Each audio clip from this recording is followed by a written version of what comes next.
चला तर मित्रांनो, मग सुरुवात करूया आपण. 7वीचा एक महत्त्वाचा चॅप्टर आहे मॅथमॅटिक्स विषयाचा. आणि मित्रांनो, त्या चॅप्टरचं नाव आहे पेरिमीटर अँड एरिया. तुम्ही इथे पाहू शकता, हे इथं 12व्या नंबरचा चॅप्टर आहे आणि 7वीच्या विद्यार्थ्यांसाठी हा अत्यंत महत्त्वाचा चॅप्टर आहे. हा चॅप्टर सुरू करण्यापूर्वी आपण काय करणार आहोत, या चॅप्टरमध्ये ज्या काही महत्त्वाच्या कन्सेप्ट दिलेल्या आहेत, we will look at the concept first and then we are going to start the most important chapter perimeter and area. So विद्यार्थी मित्रांनो, सुरू करूत आपण पेरिमीटर अँड एरिया या चॅप्टरला. मित्रांनो, पुन्हा एकदा सांगतो मी, हा जो चॅप्टर आहे 7वीतला इथं लिहिलेलं सुद्धा आहे. पहा, मी standard 7 Maharashtra state bureau, Maharashtra state बोर्डाचा हा एक चॅप्टर आहे, चॅप्टर नंबर 12. तर सुरुवात करूया. तर पेरिमीटर अँड एरिया. तर सुरुवातीलाच आपण पाहूत what is mean by perimeter. मित्रांनो, तुम्ही भरपूर वेळेस ऐकलं असेल आत्तापर्यंत पेरिमीटर. काय असतं रे पेरिमीटर, ऐकलंय का? यस, ऑब्वियसली तुम्ही ऐकलंय. आणि याच्यावर आधारित तुम्ही कधी गणितही सोडवले असतील 6वीला. तुम्हाला आठवत नसेल कदाचित, कारण भरपूर विद्यार्थी हे कोविडच्या सिच्युएशनमुळे शाळेमध्ये जाऊ शकले नव्हते किंवा ऑनलाईन क्लासेससुद्धा अटेंड करू शकले नव्हते. अशा वेळेस या विद्यार्थ्यांना आपण ऑनलाईनच्या माध्यमातून काहीतरी शिकवण्याचा प्रयत्न करत आहोत. तर विद्यार्थी मित्रांनो, पेरिमीटरची या ठिकाणी मी डेफिनेशन लिहिलेली आहे. पहा, पेरिमीटर म्हणजे काय असतं? The sum of the all lengths of sides. Just a minute. The sum of the length of all sides of closed figure. यहाँ पे देखिए बच्चों, ये जो बोला है डेफिनेशन क्या बोला है? The sum of. सम म्हणजे काय असतं रे? बेरीज. अब sum of lengths of all sides, जे एखादी फिगर दिली असेल. आता या ठिकाणी पहा, या फिगरमध्ये ही एक क्लोज फिगर आहे. त्यांनी इथं शब्दसुद्धा वापरला आहे, क्लोज्ड फिगर. जर या तुम्ही फिगरचा विचार केला आहे इथून इथपर्यंत संपूर्ण ही जी फिगर आहे ना, या फिगरमध्ये ही क्लोज फिगर आहे totally. So we have to measure the all sides. आता एक पहा, पी क्यू पासून एक साईड झाली, त्याच्यानंतर क्यू आर पासून दुसरी, आर एस तिसरी आणि एस पी ही चौथी साईड झाली. मग या चारही साईडची जेव्हा आपण बेरीज करतो तेव्हा त्यालाच आपण काय म्हणतो? पेरिमीटर. तर विद्यार्थी मित्रांनो, लक्षात येईल what is mean by perimeter? The sum of all the lengths of sides. आम्ही कशाही प्रकारे आपण विचारू शकतो. माझ्या मुखामध्ये वारंवार ऑल शब्द हा अगोदर येत आहे, तरी लिहिताना मी थोडंसं वेगळं लिहिलं आहे पुस्तकी भाषेमध्ये. The sum of lengths of all sides of closed figure. असं म्हणू शकत नाही आपण की फिगर ही क्लोज नाही.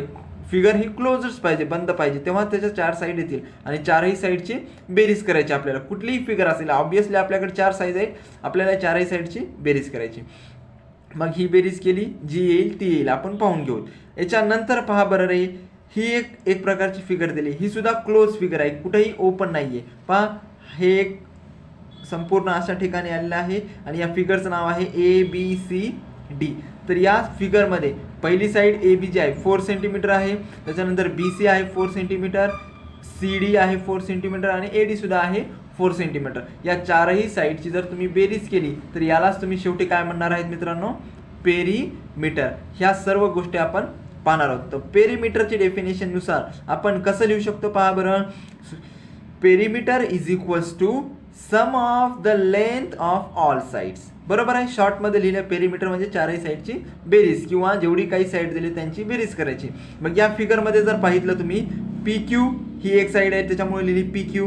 त्याच्यानंतर क्यू आर ही आधी केली पहा, पी क्यू अधिक क्यू आर, त्याच्यानंतर एस आर आणि पी एस. ह्या चारही साईडची काय घेतली मी? बेरीज घेतली. त्याच्यापैकी पहिली साईड आहे 3 सेंटीमीटर, दुसरी साईड आहे 2 सेंटीमीटर, त्याच्यानंतर खालची साईड आहे 3 सेंटीमीटर आणि इकडची साईड 2 सेंटीमीटर आहे. जराही आपण या चारही साईडची बेरीज केली तर किती येते मित्रांनो? अगदी बरोबर, किती आली? 10 centimetre. So according to our definition, perimeter is nothing but the sum of all sides of a given figure. तर आपण गिवन फिगरमध्ये ज्या काही किमती दिलेल्या होत्या त्या सर्व किमतींची काय केलेली आहे? बेरीज केलेली आहे. अशा प्रकारे आपला हा पेरिमीटरचा कन्सेप्ट संपला. मी अशी इच्छा व्यक्त करतो की आपण सर्वांनी लक्षपूर्वक पाहितलं आहे आणि पेरिमीटरची डेफिनेशन सर्वांना कळालेली आहे. पुन्हा एकदा सांगतो पहा मी, perimeter is nothing but the sum of the length of all sides of closed figure. कुठल्याही एक प्रकारची जर फिगर असेल आणि त्याला जर तुम्ही बंद केलेली फिगर असेल, आता या ठिकाणी बंद फिगर आहे आणि यांची जर संपूर्ण साईडची बेरीज केली तुम्ही तर ती जेवढी काही बेरीज येईल, या ठिकाणी पहा याची बेरीज आलेली आहे 10, पण याची जर बेरीज केली तुम्ही या फिगरची तर याची फिगरची बेरीज किती येईल 16 येईल. So we can say that the perimeter of this figure is 16 centimetre. अशा प्रकारे वेगवेगळ्या फिगरची वेगवेगळी डेफिनेशन नुसार, डेफिनेशन तर सेमच असेल ऑब्विसली, बट पेरिमीटर काय आहे वेगवेगळी येत राहील. तर मित्रांनो, I hope you have got it. Next concept पहा आता, पेरिमीटर ऑफ स्क्वेअर. तर पेरिमीटर ऑफ स्क्वेअर याच्याकडे जाण्याच्या अगोदर मित्रांनो तुम्हाला काय करावं लागेल, what is mean bye square याच्याकडे लक्ष द्यावं लागेल. भरपूर वेळेस तुम्ही शिक्षकांनी तुम्हाला सांगितलं असेल स्क्वेअर म्हणजे काय असतं. तर स्क्वेअर याची डेफिनेशन मी लिहिलेली आहे पहा, स्क्वेअर अ क्वाड्रिलॅटरल हॅव्हिंग ऑल अँगल्स. आता प्रश्न नेमका कुठे येतो पहा, स्क्वेअर म्हणजे काय असतं, तर मराठीमध्ये सांगायचं झालं तर स्क्वेअरला मराठीमध्ये म्हणतात चौरस. आता हे चौरस याची डेफिनेशन, स्क्वेअरची definition, a quadrilateral having all angles of 90 degree. सुरुवातीला पहा what is mean by quadrilateral. जर विद्यार्थी मित्रांनो मी या ठिकाणी फिगर काढली, ही एक फिगर झाली, ही दुसरी फिगर झाली, त्याच्यानंतर ही तिसरी फिगर झाली. जर या तीनही फिगरमध्ये जर तुम्ही व्यवस्थित पाहितलं मित्रांनो तर याला किती साईड आहेत, ही पहिली साईड झाली, ही दुसरी, ही तिसरी, ही चौथी. त्याच्यानंतर या फिगरमध्ये पहिली, ही दुसरी, ही तिसरी आणि ही चौथी. या फिगरमध्ये जर विचार केला तर पहिली, दुसरी, तिसरी आणि ही चौथी. जर विचार केला तुम्ही तर ह्या तीनही फिगर ज्या आहेत या तीनही फिगरला काय म्हणणार आहे तुम्ही, क्वाड्रिलॅटरल. पुन्हा क्वाड्रिलॅटरलमध्ये भरपूर सारे प्रकार पडत असतात, त्याच्यापैकी जो प्रकार पाहायचा आपल्याला तो प्रकार आहे पहा स्क्वेअर. सो स्क्वेअरची डेफिनेशन काय सांगितली, हा एक प्रकारचा स्क्वेअर काय आहे, क्वाड्रिलॅटरल आहे. मग quadrilateral having all angles of 90 degree and all sides are equal. असा क्वाड्रिलॅटरल ज्याच्या सर्व अँगल किती असतील त्याचे 90 डिग्रीचे असतील, ॲज वेल ॲज त्याच्या सर्व साईड कशा असतील, इक्वल असतील, त्या फिगरला तुम्ही काय म्हणणार आहेत मित्रांनो, स्क्वेअर म्हणणार आहेत. मग आता या ठिकाणी मी पहा LMNO हा काय काढलेला एक प्रकारचा क्वाड्रिलॅटरल काढलेला आहे. क्वाड्रिलॅटरल काढल्याच्या नंतर याची तुम्हाला काय करायची, पेरिमीटर काढायची. मग पेरिमीटर म्हणजे काय असतं, तुम्ही आताच यापूर्वी 2 मिनिटापूर्वी शिकलात मित्रांनो, अगदी बरोबर, तुम्हाला सर्व जमतंय, तुम्ही हुशार विद्यार्थी आहात. तर स्क्वेअरचं पेरिमीटर काढण्यासाठी अगोदर तुम्हाला पेरिमीटरची डेफिनेशन माहीत पाहिजे. काय असते रे पेरिमीटर म्हणजे, sum of the lengths of all sides. हे तुम्हाला अगदी माहिती आहे सुरुवातीपासून. मग हे जर माहिती असेल तर या ठिकाणी ही संपूर्ण साईड आहेत क्लोज, मग या संपूर्ण साईडची बेरीज करायची आपल्याला. पहा मग LM ही पहिल्यांदा घेतली, त्याच्यानंतर दुसरी साईड घेतली MN, पहिली LM दुसरी MN, त्याच्यानंतर NO आणि शेवटी काय घेतली मित्रांनो OL. आता जर सुरुवातीला पाहितलं तर याची मी काय घेतलेली, लांबी घेतलेली आपल्याला माहिती नाही म्हणून A घेतली. सुरुवातीला तुम्ही काही घेऊ शकता 1 2 3 4, मी काय घेतलेली आहे A. मग दुसरी काय घेतली, याची सुद्धा A घेतली. तिसऱ्याची काय घेतली मित्रांनो A घेतली. चौथ्याची सुद्धा काय घेतली A घेतली. मग जर तुम्ही बेरीज केली 1 2 3 4, हे किती होतील टोटल 4 A झाले. मग हे 4ला मी जशाला तसं लिहिलं आणि हे A म्हणजे काय आहे रे, हे A म्हणजे साईड आहे. मग या Aच्या ऐवजी काय मी लिहिलं, फक्त साईड लिहिलेला आहे. अशा प्रकारे आपण सांगू शकतो की perimeter of square is equals to 4 into side. मग अशा प्रकारे तुम्ही काय लिहू शकता, जर परीक्षेमध्ये डेफिनेशन विचारली पेरिमीटर ऑफ एनी फिगर विचारलं तर पेरिमीटरची डेफिनेशन लिहावं लागेल. त्याच्यानंतर तुम्ही काय करू शकता, पेरिमीटर ऑफ स्क्वेअर म्हटलं की 4 into side. I hope you have understood it. So next कन्सेप्टकडे वळणार आहोत आपण. इझी कन्सेप्ट आहेत मित्रांनो, जास्त काही अवघड नाही आहेत. Perimeter of rectangle. आता पेरिमीटर ऑफ रेक्टँगलमध्ये सुद्धा आपल्याला काय करायचं आहे, इझी आहे, याच प्रकारामध्ये मोडतो तो. पहा आता रेक्टँगल, सुरुवातीला रेक्टँगल काढलेला आहे मी. रेक्टँगल काढल्याच्या नंतर तुम्हाला सुरुवातीला रेक्टँगलची डेफिनेशन हे तुमच्या पुस्तकामध्ये नाही आहे सध्या तरी, पण तुम्हाला माहिती असण्यासाठी हे मी लिहून ठेवलेलं आहे.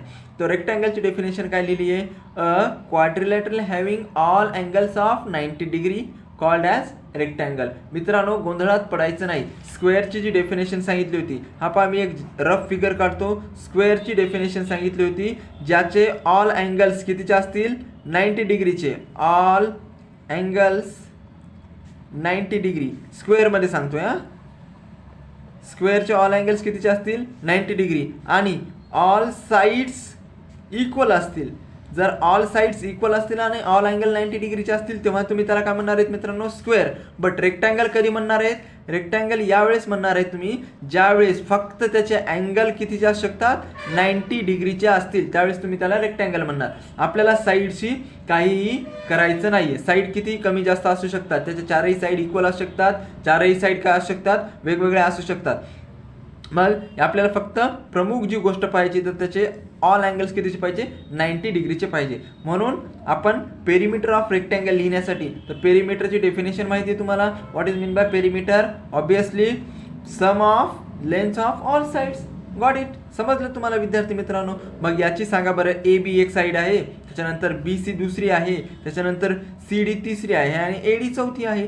मग सुरुवातीला जर आपल्याला किमती माहिती नसतील तर मी घेतलेली आहे ए बीची किंमत एक्स, बी सीची किंमत वाय, त्याच्यानंतर ही खालची साईड आहे एक्स आणि इकडची साईड आहे वाय. तर कन्फ्यूज होऊ नका मित्रांनो. तर एक ही एक्स घेतली तर ही सुद्धा एक्स कशामुळे घेतली असं कन्फ्युजन करू नका. ही वाय घेतली तर ही वाय कशामुळे घेतली. तर याच्यानंतर जर तुम्ही 8वीला गेलात ना समोर, तर तुम्हाला रेक्टँगलची डेफिनेशन आहेच मित्रांनो, पण रेक्टँगलची प्रॉपर्टी सुद्धा आहे. तर ती प्रॉपर्टी काय म्हणते तुम्हाला? तर प्रॉपर्टी अशी आहे रेक्टँगलची, opposite sides are congruent. Opposite sides कशा असतात? रेक्टँगलच्या कॉन्ग्रंट असतात. म्हणजे तुम्ही जर ही 5 सेंटीमीटर घेतली तर ऑब्विसली ही सुद्धा किती येणार आहे? 5 सेंटीमीटर येणार आहे. त्याच्यामुळे काय घेतलं मी? एक्स असेल तर ही एक्स, ही वाय असेल तर ही वाय. अपोजिट साइड सेम असतात. त्याच्यामुळे ए ही बी आणि बी सी, सी डी आणि ए डी यांची किंमत घेतली एक्स वाय एक्स वाय. तर मित्रांनो काळजीपूर्वक पहा बरं. हा एक एक्स वेळा आला आणि हा दुसरा एक्स 2 वेळा आला, म्हणजे 2 एक्स लिहिले. वाय एक वेळेस आणि हा वाय 2 वेळेस, म्हणजे 2y झाला. 2x प्लस 2y करेक्ट आहे मित्रांनो. मग या 2 मध्ये मी काय घेतला? हा कॉमन घेतला. 2 बाहेर घेतला, फक्त x प्लस वाय लिहिलं. आणि तुम्ही जर मला सांगितलं एक्स प्लस वाय, हे 2 ॲज इट इज लिहिलं. ह्या एक्सच्या ऐवजी मी काय लिहिलं मित्रांनो? यल. ही जर ॲक्च्युअली तुम्ही पाहितली तर ही काय आहे? लेंथ आहे, म्हणून याला लिहिलं मी यल. आणि ही जर पाहितली तर ही काय आहे? ब्रेडथ आहे, म्हणून मी याला लिहिलं आहे बी. सो रेक्टँगलचं पेरिमीटर काय आलं? 2 into length plus bread. 2 into length plus bread हे रेक्टँगलचं काय आलं? तुमचं पेरिमीटरचा फॉर्म्युला आलेला आहे. अशा प्रकारे मला वाटतं तुम्हाला बऱ्यापैकी समजलेलं आहे मित्रांनो. तर याची एक तुम्हाला काय दिलेली आहे? मी ट्रिक लिहून दिलेली आहे. कशा प्रकारे तुम्ही स्क्वेअरचं पेरिमीटर लक्षात ठेवणार आहे, त्याच्यानंतर रेक्टँगलचं पेरिमीटर कशा प्रकारे लक्षात ठेवायचं हे आपल्याला एका ट्रिकच्या माध्यमातून कळू शकतं. तसंही पाहिलं तरी तुम्ही अत्यंत हुशार विद्यार्थी आहेत, तुम्हाला संपूर्ण समजलेलंच असेल असं मला वाटतं. तरी पण आपण ट्रिकच्या माध्यमातून समजून घेण्याचा प्रयत्न करू. तर सुरुवातीला तुम्ही जर पाहितलं असेल, तुम्हाला टाईड जे ॲडव्हर्टाईज आहे, वॉशिंग पावडरची जी ॲडव्हर्टाईज आहे, तो ॲडव्हर्टाईजमध्ये म्हणतो का नाही, चॉक गए बेटा, तसल्या प्रकारची ॲडव्हर्टाईज. आपण त्या ॲडव्हर्टाईजचा उपयोग करून काय करणार आहे? फॉर्म्युला लक्षात ठेवणार आहे. पहा इकडं, कॉलर साफ करणारा वॉशिंग पावडर आहे टाईड. कॉलर साफ करणारा वॉशिंग पावडर आहे टाईड. स्क्वेअरचे पेरिमीटर 4 इंटू साईड. बरोबर आहे की नाही? त्याच्यानंतर दुसरं आहे, तुम्ही जर कधी पेपर दिले असतील आणि त्या पेपर नंतर तुम्हाला जर एखादे आणखी पुरवणी म्हणजे सप्लिमेंट पाहिजे असेल आणि ती सप्लिमेंट तुम्ही जेव्हा पूर्णपणे सोडवता, शेवटी काय भेटतो तुम्हाला? बांधण्यासाठी थ्रेड भेटतो. थ्रेड म्हणजे दोरा भेटतो शेवटी पेपर बांधण्यासाठी. मग काय लिहिलं आपण फॉर्म्युला लक्षात ठेवण्यासाठी? सप्लिमेंट बांधण्यासाठी लागतो थ्रेड. रेक्टँगलचे perimeter 2 into length plus bread. आता ब्रेड ॲक्च्युअली ब्रेड म्हणत नाहीत, ब्रेड म्हणतात, पण आपण लक्षात ठेवण्यासाठी काय म्हणतोय? थ्रेड ब्रेड असं लक्षात ठेवायचं. सप्लिमेंट बांधण्यासाठी लागतो थ्रेड.